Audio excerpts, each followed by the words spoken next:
I would like to officially welcome you.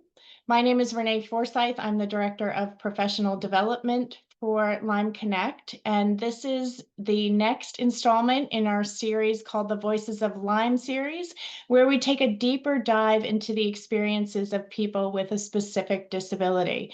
So over the next hour, you'll hear from different panelists and our moderator about their experiences living with ADHD.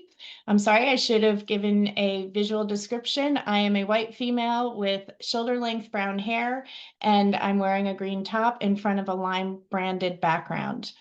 Because we feel like these discussions are so valuable, we open them to the public. So some of you may not be familiar with Lyme Connect, so I'm just going to take a minute and tell you who we are. We are a not-for-profit organization, and our mission is to rebrand disability through achievement.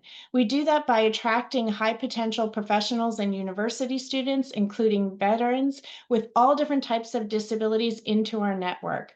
Once an individual joins our network, we work with them to prepare them with the essential tools and confidence that help them achieve their goals.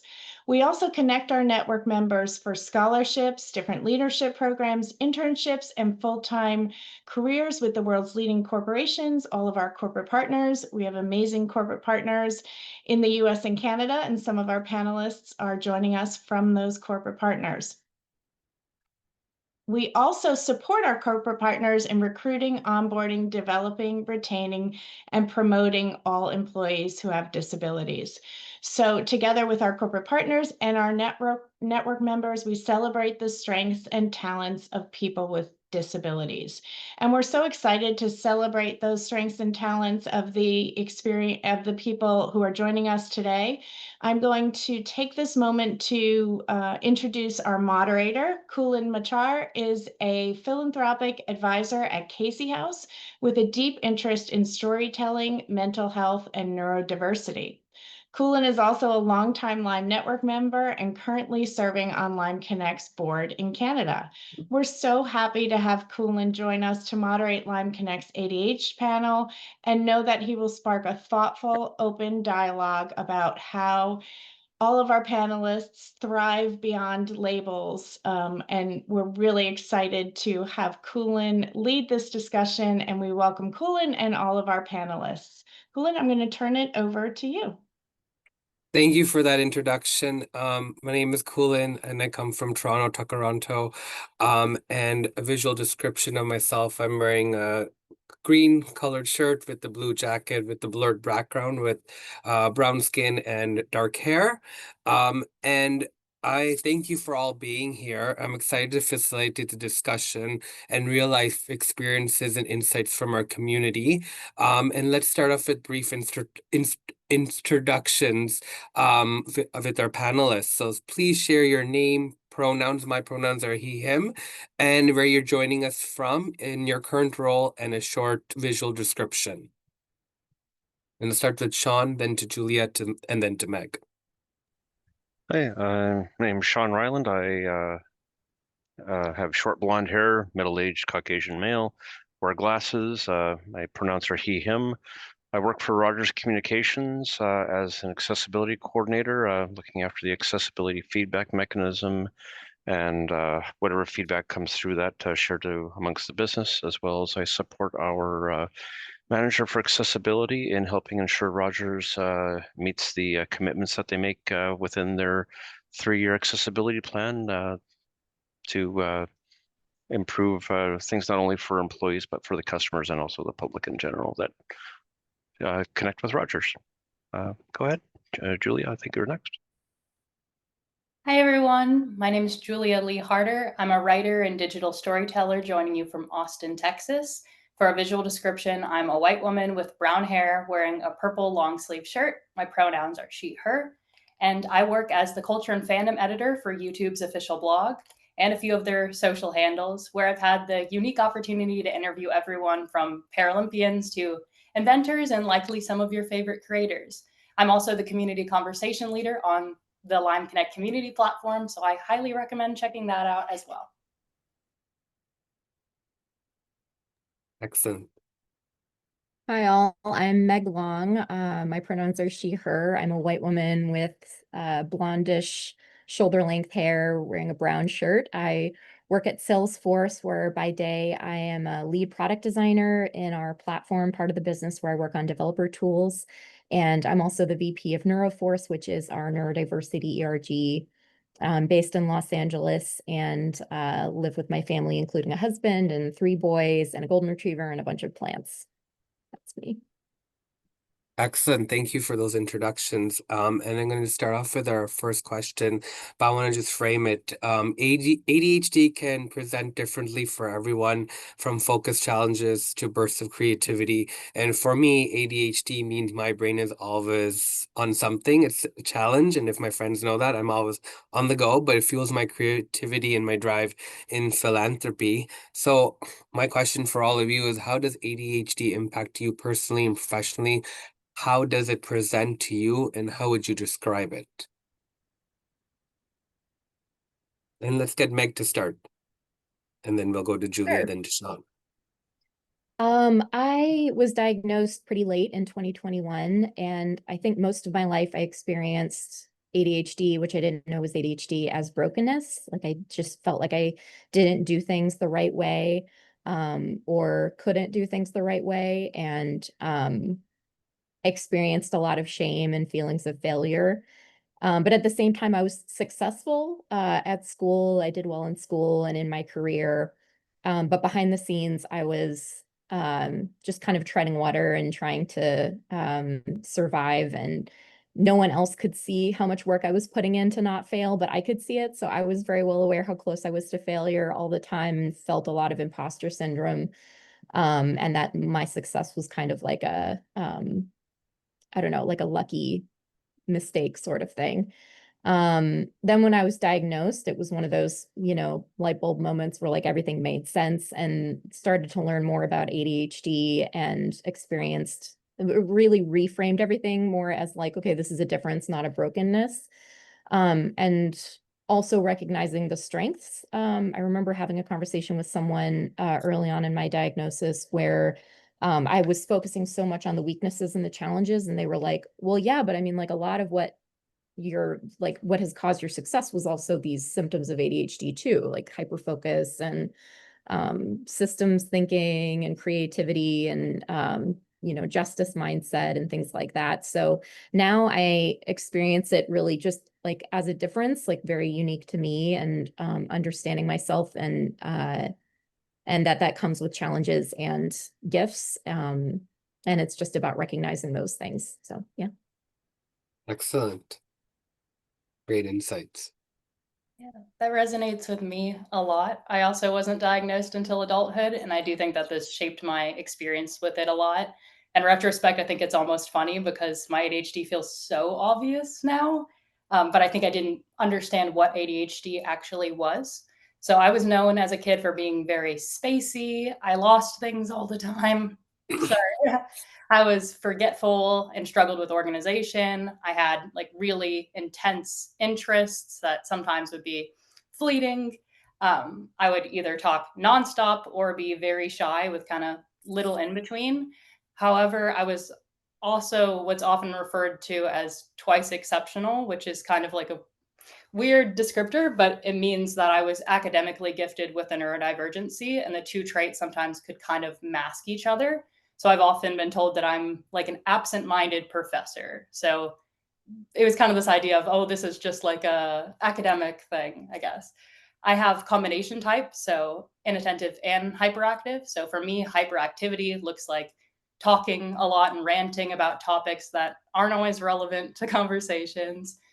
Dopamine chasing in the form of taking on new hobbies or new career opportunities. I'm always kind of looking for something novel and new, and have racing thoughts at times as well. I completely agree with some of those things that you mentioned. It's come from my personal experiences too. And on to Sean. And Julia and Meg, I completely agree, with the exception of that I was not a good student. I was always one of those ones that you either forget to do your homework, couldn't remember how to do the homework when you were going to do it. And obviously in the 80s, trying to get help remotely or even try to look up information because it just wasn't available wasn't something that you could do back then because the internet just didn't exist. For me, it impacts my life by obviously becoming very easily distracted in the middle of a task. This is why my wife often doesn't let me leave the house to put something away in the workshop, as she knows I probably won't return for about half an hour because I'll get distracted by something out there. And just in general, I personally prefer avoiding noisy areas. I find trying to do something in a noisy area, it'll take me anywhere from 7 to 10 times longer to do it because you're just constantly distracted by everything around you. Professionally, and just how much brain power it takes to ignore what's going on around you so you can actually do what you're doing. Professionally, the best way I can describe it is I equate it to having like 10 radio stations playing in your head, and you can never really decide what you need to focus on. I again also got diagnosed very late in life. It was in 2019 when I was almost 44 years old. So it's the same time as my son, actually. And the best way I can describe what the medication does is that I'm on is that it takes those 10 radio stations in your head, pretty much turns off 5 of them, and then it turns down the volume on 2 or 3 of the remaining 5, which then allows you to help focus and prioritize what you need to do, which really comes into play especially when you're working, you may have various things you need to focus on and do and throughout the day. And that's how I find it affects me and that's it. Excellent points, all of you. I agree with so many of the things and connected with some of my personal connections. And sometimes professionally, I attend a lot of events and people say, who are you going with? I rather just go by myself. So then I arrive, I'm calm and I'm not distracted and then just moving around. But transitioning, I would like to now open it up to disclosure. And that's a big topic that many people talk about. Disclosure can be deeply personal. Some people feel comfortable being open, others prefer privacy depending on the workplace culture. And I want to open it up to Sean. How do you approach the issue of disclosure of your disability? In general, I'm pretty selective on first-time disclosure to someone I've just met, as I have to decide what I'm being asked to do, and if I think if it's going to negatively impact either my understanding of what I'm being asked to do. So it's very, very much, it's kind of almost that feeling you get whether you should or shouldn't.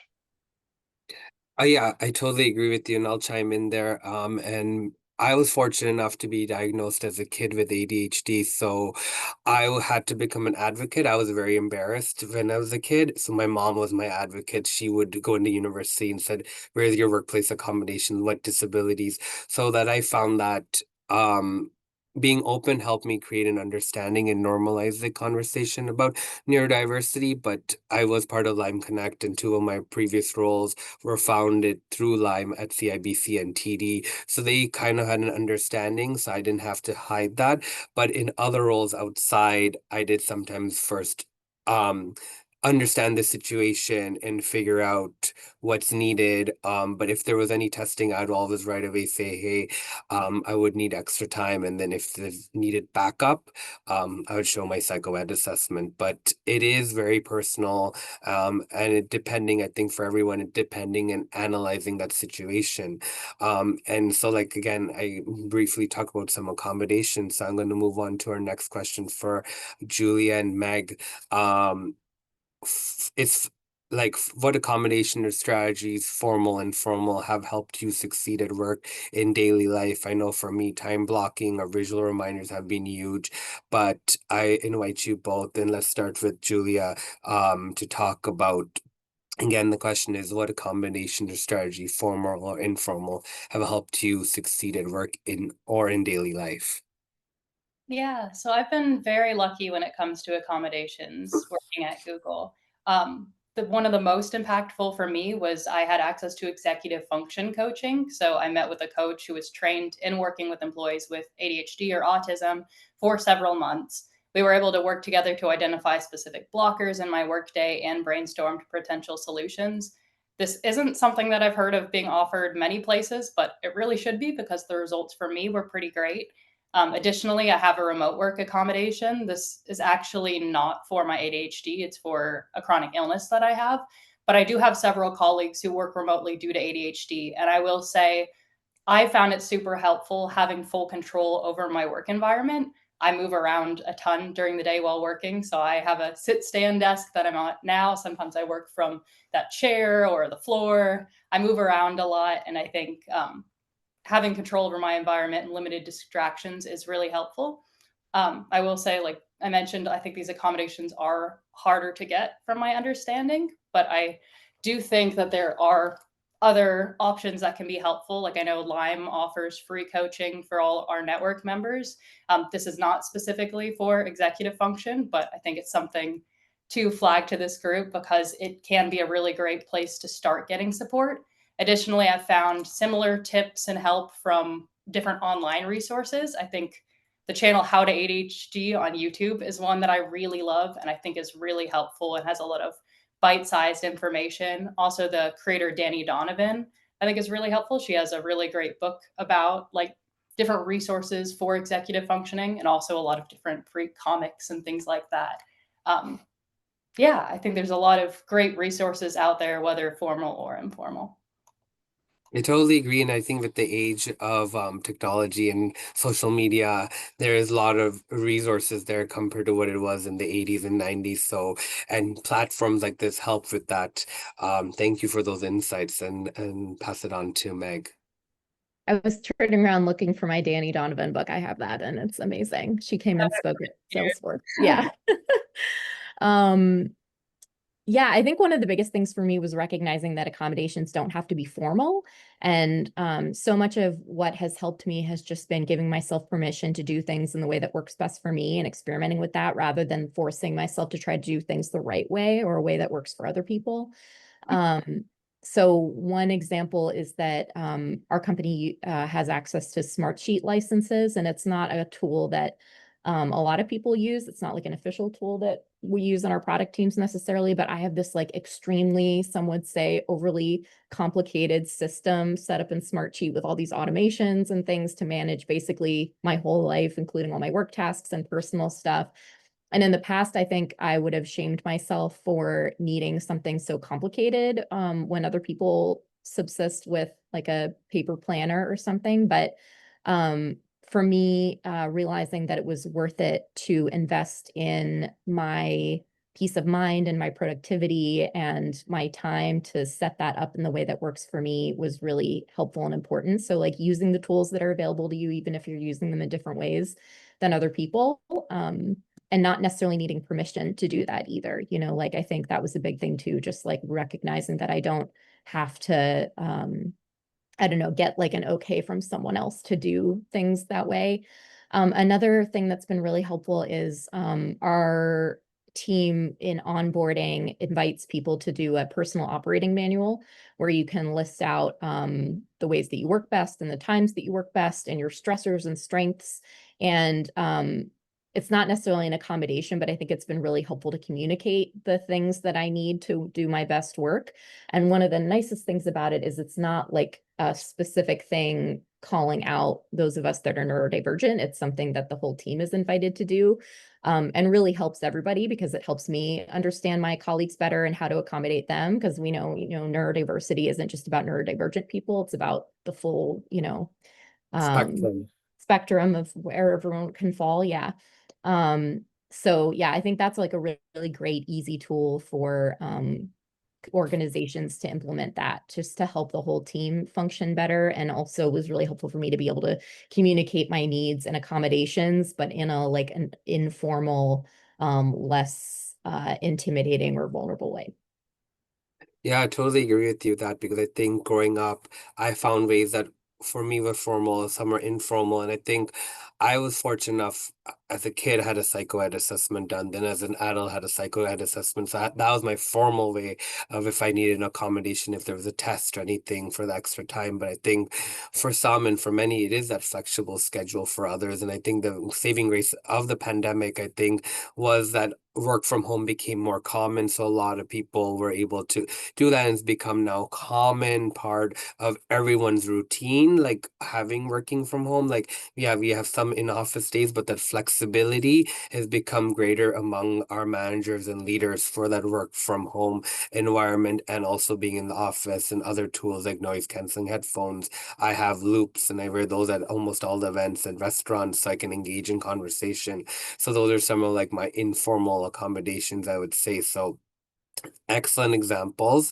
And from there, I'm going to bring it back to the whole panel. Often people assume ADHD looks one way, but it's different from everyone. I know people are surprised that I can be both highly organized, but then scatterbrained at the same time. So, what are people surprised about when they learn that you have ADHD? And how are they surprised by that experience of ADHD with that? And so I want to start off with Julia, and then we can go to Sean and then to Meg. Yeah, I think initially there might be some people who didn't believe it or didn't necessarily think that that sounded right for me. Throughout my life, I've had a lot of people who didn't know me very well assume that I must be this very organized, perfectionistic person because I've done well academically or in my career. And I think this couldn't be further from the truth. In my opinion, I've done well because I have a divergent brain. There's this parable. Sorry, I know I said the thing about ADHD making me talk about things. I promise this is relevant, that I really love that I wanted to share real quick. So there's a pottery teacher who divides her class into two groups. One group is tasked with making the perfect pot. They just have to make one perfect pot the entire semester, and that's what they're graded on. And then the other group, the second group, is graded on how many pots they can make. So they're trying to make as many as possible. At the end of the semester, she takes a look at both groups and finds out the group who made just a bunch of pots actually also made better pots than that one first group that the other group was, or that one perfect pot that that other group was trying to make. Why is that? It's because it doesn't matter how perfect you try and make something. The first time you do something, it's probably not going to be very good. And it doesn't matter how untalented you are at something, the 100th time you do it and you make something, it's probably going to be better. And I think because of my ADHD, I think I'm driven to making 100 pots. Like that is my brain. And sometimes that means I'm submitting work that might be messier than my peers or sending emails that I should have proofread. And that is something I do try to think about. But it also means that because I have this lack of fear, I've had so many opportunities to learn from my mistakes. So I think I've gone up and spoken to executive who I've had peers saying like, oh, I wouldn't talk to them. They're like a bigwig. They're too important. And because I didn't have that fear, I've made connections that I wouldn't have otherwise if I was less impulsive or if I was reading the room. I've thrown so many things at the wall to try and see what stuck. And surprisingly, some of it has. And when things didn't, I think I just keep throwing them. I think people are very surprised at the idea that ADHD can not only not hinder your success, but it can actually be a driver of it. And that's been my experience, at least.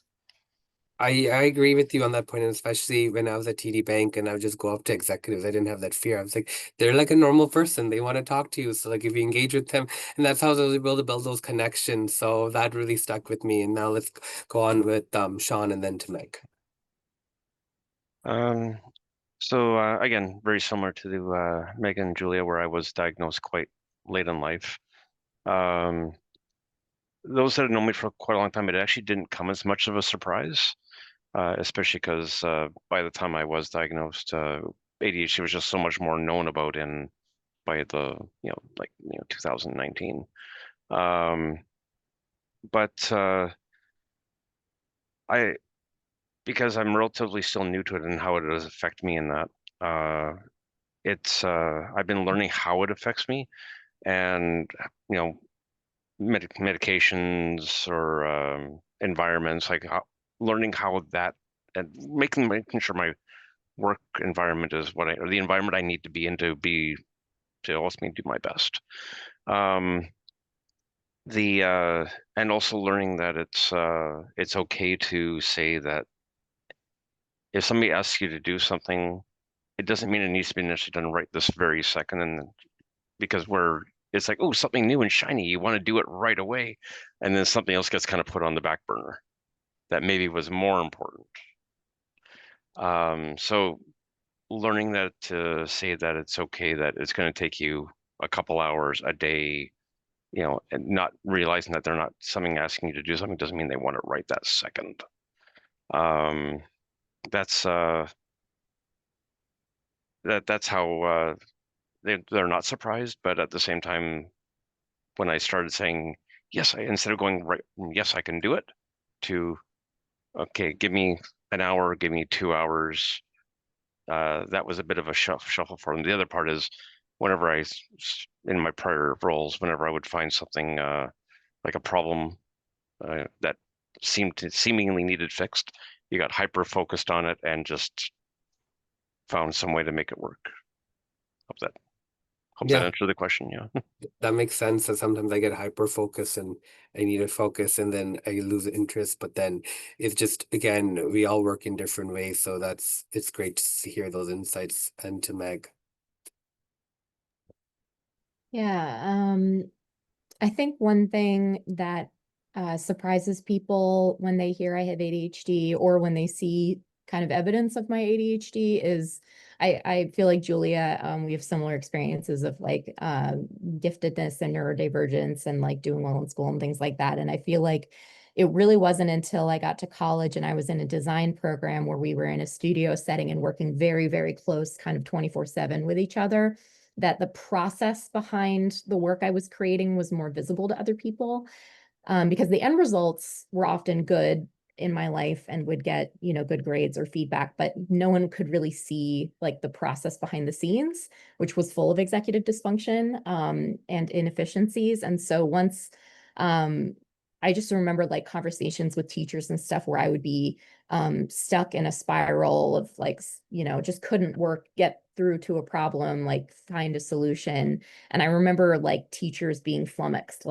but like unable to understand why it was so hard for me. I think they just had an idea that like, because I'm a certain kind of student who can produce a certain kind of work, that therefore the way I get there should look like their picture of the way a good student works. And so I think like it can surprise people just how differently, not just like neurodivergent people or people with ADHD, but like how everybody works behind the scenes, and success can look very different for everybody. So I think like, yeah, just understanding that the behind the scenes for me looks different than you might assume.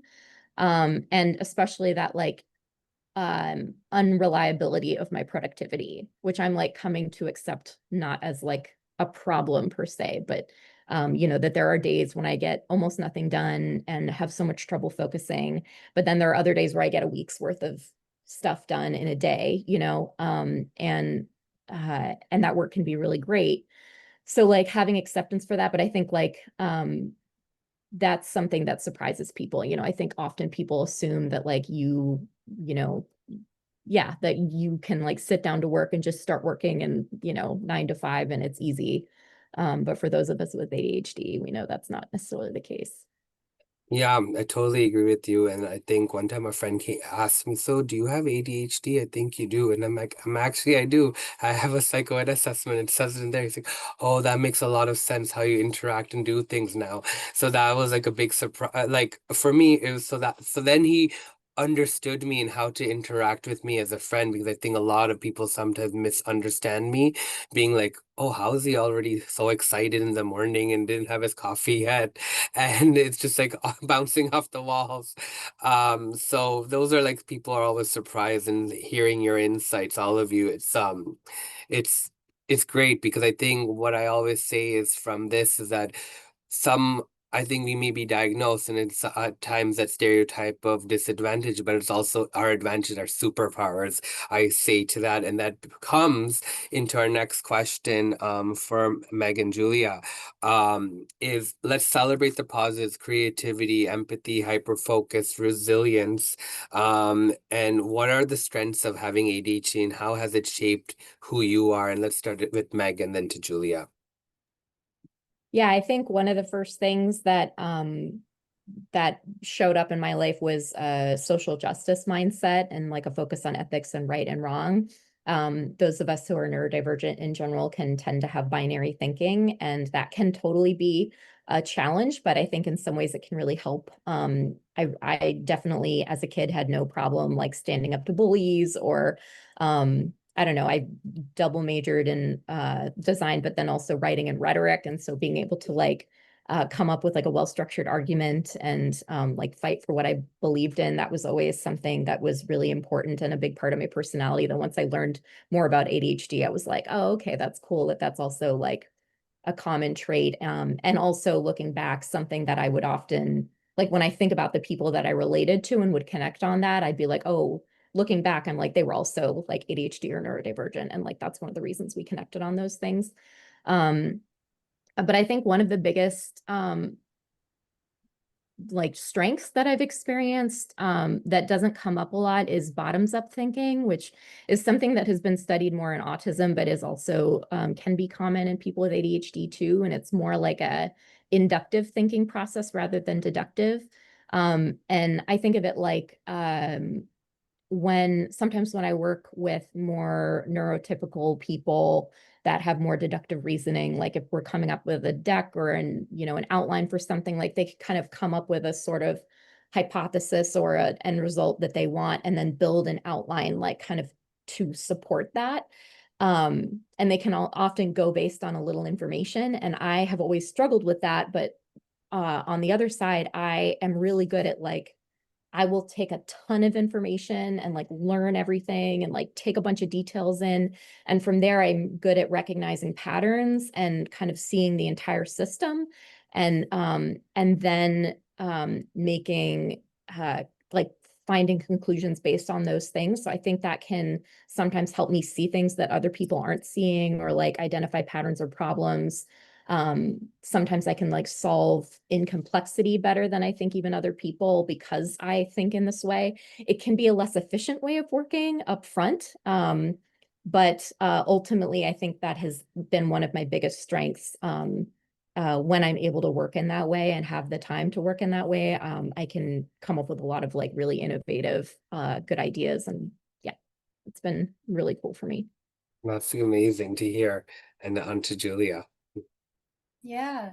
So I personally, I really love being neurodivergent and I wouldn't have it any other way. I think there are so many ways that it does make me a better employee, but to me, the biggest benefit is really that it's just really enjoyable being somebody who loves things with the intensity that I do. I think I am somebody who is easily excitable and is always like doing everything everywhere all at once. For example, over the past year or so, I've developed this hyperfixation with hiking. I've never been an outdoorsy person. I had never camped in a tent before. I'm not athletic, but I just became obsessed one day thanks to the internet. I don't know. I got married in April and I told my husband, like, I know this is crazy, but after we're past the wedding, I really want to hike. Like, I want to do that and go all in on hiking. So for our honeymoon, I dug through the internet and I planned this like backpacking trip through the Japanese countryside.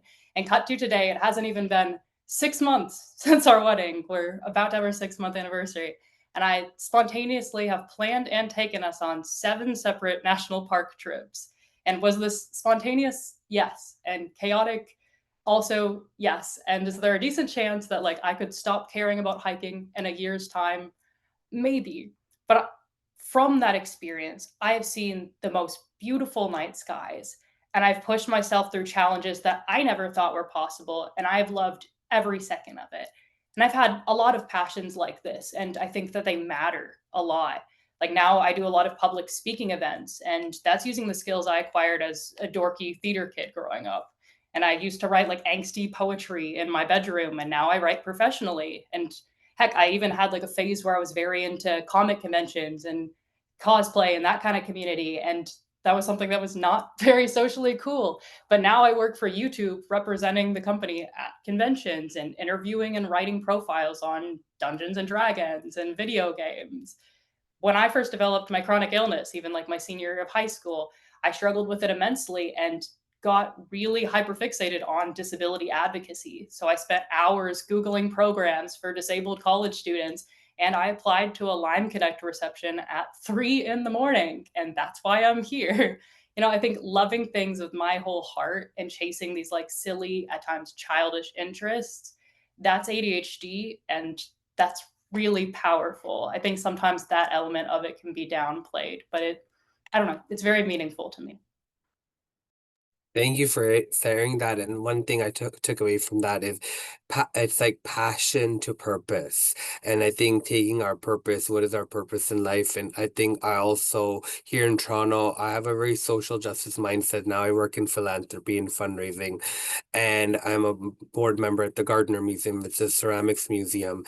And I've also bring that passion and like the importance of clay and all of that. And that now I started connecting why I love volunteerism. Why do I raise my hand up? And it makes a lot of sense, those connections. So both of you talking about social justice mindset, your passion and turning that into something creative. And also as being empathetic, and that's very important. It helps us create ideas. And I think that's what's creating diversity in our thought and in our actions. And moving from there, I'm going to pass it on to Sean. And we're going to talk about what advice would you give to those living with ADHD, especially around self-advocacy, asking for support. We touched a little bit about on these topics throughout our conversation today. And what would you have to say related to that? Again, the question is, what advice would you give to those living with ADHD, especially around self-advocacy and asking for support? I think the very first thing is make sure you take the time to learn how it affects you, as it seems to present and affect everyone differently. What works for one person isn't going to work for the other necessarily, although or possibly a variation of the same idea may work for somebody else, right?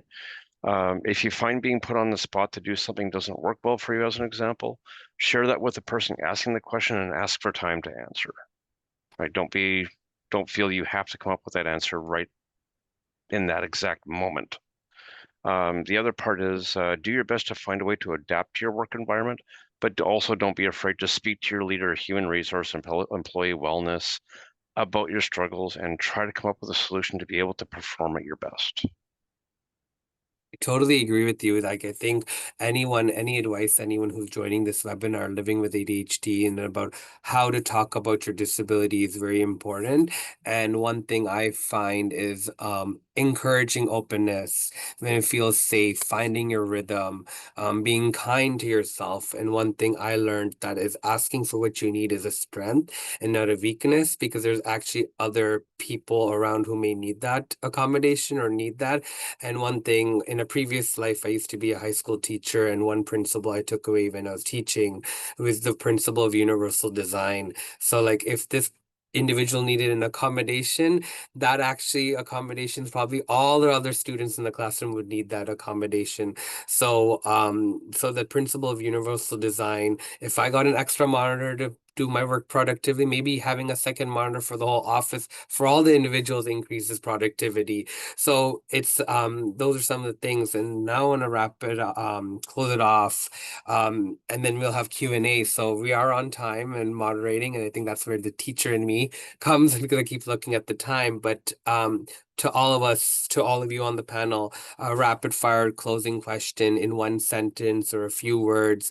What's one piece of tip or piece of advice you'd give your audience today? Maybe even reflecting about all of you have learned been diagnosed with ADHD later in your life. What would you maybe tell your younger self now? And I know that's a very common question. A lot of people post that, what could I tell my younger self? But I'm just going around and think about that, a rapid fire question. And whoever wants to start, I'll open it up to whoever wants to go ahead.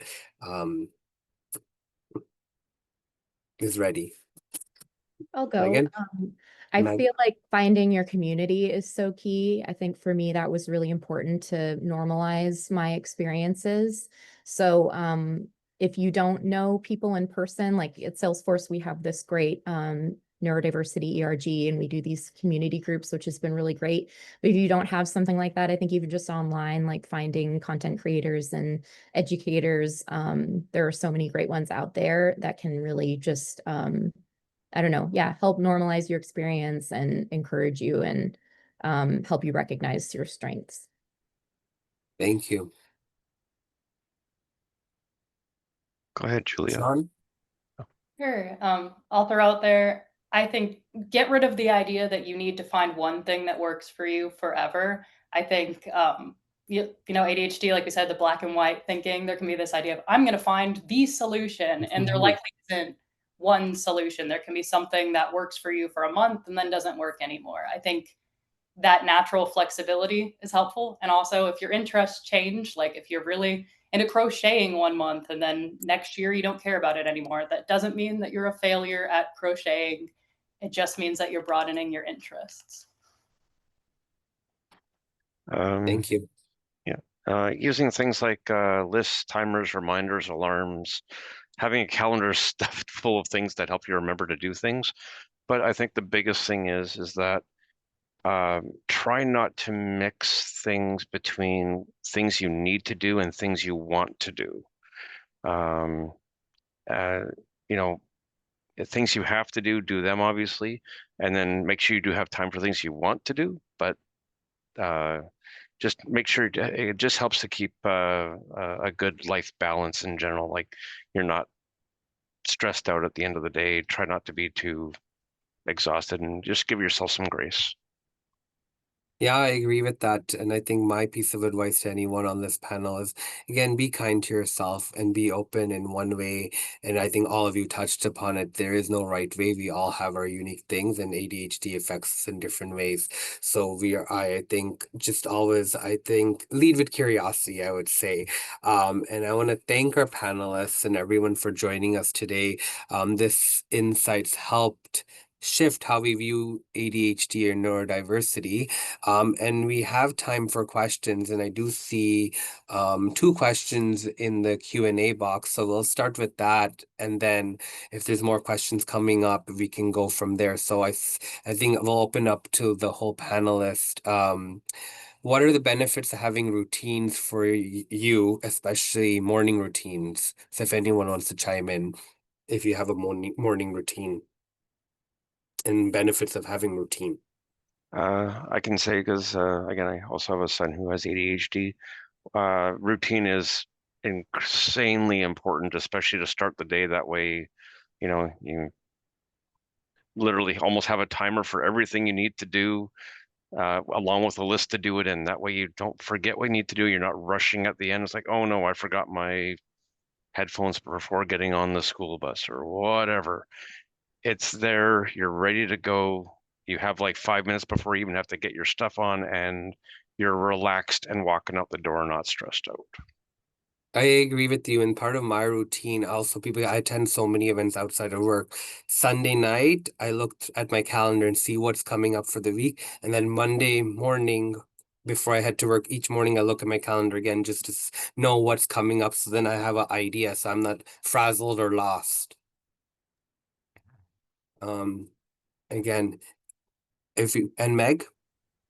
Oh, I was just going to say one thing that's helped me in the mornings is I think they call it, actually, I don't know, someone help me. Is it called habit stacking or something like that? Yeah. I've heard of that. Yeah. So like putting things in the same place so that I can do them one after another has helped a lot, rather than like trying to remember to like take my vitamins and take my medication and then, you know, whatever it is. Just doing all those things one after another has helped a lot. And then also things like keeping my water glass like right next to my medication, even though it's like not necessarily a place where I would normally keep a glass. That alone has been really helpful in helping me take my medication every morning and not forget. So I don't know, there's like little things like that. But I think a night routine has actually helped me more, like laying out and making sure I have all the stuff that I need for the morning so that I don't have to think about it when my mind is still half asleep. Yes, that is true. And we can move on to the next question. Is someone was asking about if our workplace has somewhat supported, our management has fully supported the work culture is generally ignorant towards people with disabilities. Would it worth staying, advancing, more in needs, or would it be more recommended to move on to somewhere else? I can start off with that. I have been in organizations where that was not the stance, but really, I think it depends on your personal needs and where it is and where it goes. And it's career building to see, is this opportunity right now? Do I need to have this job? Is it paying my bills? And on the side, can I search for something else and then move on? Because I think we are always trying to find that fun, sweet spot of where do I have passion for something and where can I be the most productive? But I would love to hear your responses on this and where is, because that's a common question I get a lot all the time. People individually asking me, I'm not getting the right accommodations here. Should I move somewhere else?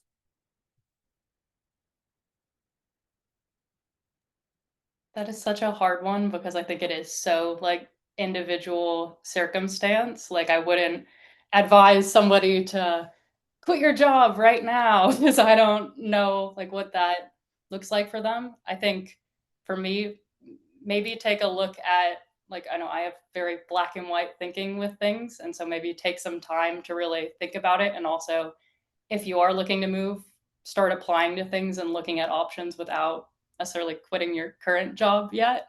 I think yeah, I just know for me I can have very black and white thinking of like, oh, I need to like end this and then start this. Yeah, I think there's nuance. Yeah, there's lots of nuances. It's personal, so I agree. And let's move on to the next question. If nothing else, someone wrote, I'm still a bit of a skeptic being diagnosed with ADHD 14 months ago, and I've been terminated in the process of trying to disclose my diagnosis. So, in a highly competitive workplace, school, industry, how can accommodations, optimizers not be seen as detractors? If speed is key in getting into the market, how is needing more time a viable accommodation? Deadlines and and someone who meets deadlines quicker, simply more competitive like an athlete. And I also felt like that before. So I'll start off maybe and then we can go on. Is I always try to frame it as these are my advantages. I have this disability, but this is how I work and have examples to prove this, and this is how I operate. And I see big picture. I'm not sometimes siloed. I understand the connections with this and this and that. And then they kind of understand. So sometimes that's how I look at it is I look at all the advantages that I have, look at the examples and have concrete because I also apply like the STAR method. What was the situation? What was the task? What was the action? And what was the result? Because I think that's where, and it does take some deeper thinking and some practice. And then from there, it's showing them like how are you the advantage compared to someone else, because we're always trying to show up one another, I guess, in an interview environment. But I'll pass it on to our panelists. I relate so much to this question. I feel like one thing that's helped me is recognizing that there are projects that are very deadline driven with very specific timeframes where you need to be, like delivering in a very regular schedule. And sometimes those projects are just not where I'm going to shine, and that's okay. I think I've operated for a long time under this feeling that like everything I need to do to the max and like be successful. And I think it really is just okay to give yourself grace and permission to not like be 100% at everything, and know that there are going to be other projects that have a little more of a different cadence, where your gifts will be able to shine more. Um, and if that isn't coming up, I think there's also ways that you can create stretch projects for yourself, like talk to your boss or manager about like where you see some of your gifts and talents being underutilized, and ways that you can create work that suits your working style, where you can actually provide a ton of value to the business. And yeah, giving examples of where you've seen success in the past, like Kulin says, is really key too. Yeah, and I think also I see another question relates to this. So, how to be consistent when answering questions. What do I see give for interviews? Is that STAR method? So that examples, having those concrete examples and showing that. So I think those are one other ways And Sean or Julie, anything to add to that, or we can move to the next question?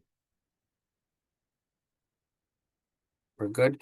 One of the questions, what's your stance on medication? And a lot of people ask me that.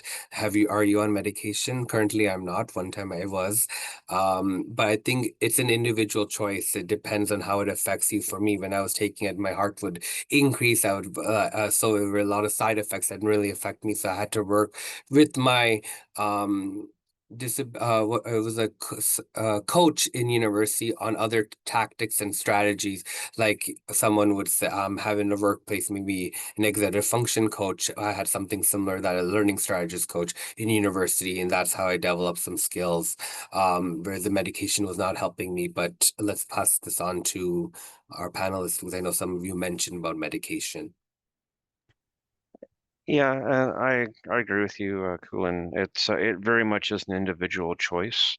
A lot of times, I mean, it's different from a child to an adult, obviously, but I will say that if you're if there's something that most often, if you don't feel, if you feel it's affecting your personal life and your professional life, it never hurts to ask the questions to your doctor, right? And if you've been diagnosed, if you have a good relationship with your doctor, take if they suggest maybe trying something, give it a try. And there's nothing wrong, but you keep in mind what the side effects can be, and do the side effects outweigh the benefit that you do feel? Or if there is no benefit, then you don't take it. Like it's individual. That's the best I can say.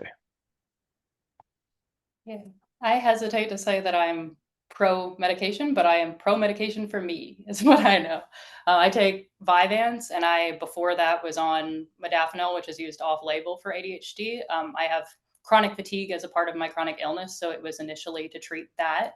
But I will say, like, my um, quality of the life is a lot higher on medication personally. It also ties to having chronic fatigue, though. Um, I think that there is a lot of stigma surrounding ADHD and medication that can be surprising to me. I think I was really scared that I wasn't going to be myself anymore on ADHD meds, or that it would like fundamentally change me. I will say the meds I'm on, like, anyways, they change me, I feel pretty good about, but also that I don't know, I went through the process before that of being on a lot of different SSRIs and different things like that, and those were things that had a very long timeline to know if they worked. ADHD medication, I knew it worked pretty quickly, and if I didn't, I could have gotten off of it pretty quickly. But obviously, it's a talk to your doctor situation. But I do think that there's a lot of stigma and fear there that isn't necessarily earned for ADHD meds. Yeah, and I just want to add too, I think people focus on side effects of the medication, but also when you're considering that choice for yourself, think about the side effects of not taking it too. Because a lot of the times if you're not taking it and would benefit you, you're making up for that in ways that maybe are not super functional or helpful, or maybe even other medications. So just be thinking about that, because I think that's not part of the conversation a lot. Thank you. Thank you for the responses. There were quite a few questions about executive functioning coach at the workplace. How does one work with that in the workplace, or how does actually one externally find one? What are the green flags looking for one for executive function coach? I think, Julia, you made mention about this. Maybe you want to answer some of that, so give some insights to that, and then we'll move on to the next question. We're about 4 minutes from 2. Yeah, so I will say I probably need to go through and figure out what company it was with, because it was through my employer. I do know that there are private people that do this as well. I can't vouch for all of them. I don't know if I would have done it if I was paying for it out of pocket, but I got to pretty much meet with somebody weekly. In each discussion, we would share what struggles I was having. Since it was work related, they were able to like know the specific systems that I was using in my work and help figure out basically they give a long list of suggestions and walk through like, okay, what if this week you tried using this solution to fix your, like, I don't know, I put off responding to emails. I hate responding to emails. And so there would be like, okay, when you're feeling this resistance to doing this task, what if you tried? A lot of it was gamifying and things like that. I do think there are other ways to find those tips, but it was very personalized experience of meeting with somebody. Yeah, it could be something worth looking into. I know that stuff can also be expensive, so I don't want to give it as like a apply everyone thing, but I do know like Lyme Connect coaching could be helpful just to get a look at your blockers and what is holding you back, and to get to reflect a little bit on that. Yeah, I agree with you because there are a few other questions as, oh, how can I get help with resume building, and all that. And Lime Connect has a lot of resources. So I'm going to be closing it soon because we have 3 minutes. And for anyone who has joined us, be sure to check out Lime Connect's website.